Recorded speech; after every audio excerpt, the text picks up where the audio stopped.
فخور بإسلامي فمنه ارتويت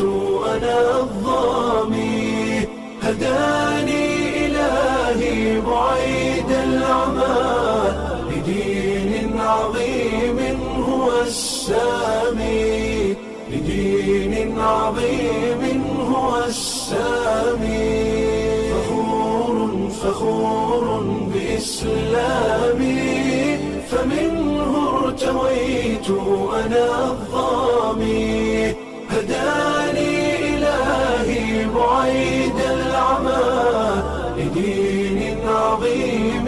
هو السامي لدين عظيم هو السامي وجدت هناء وذقت الرضا وزالت عن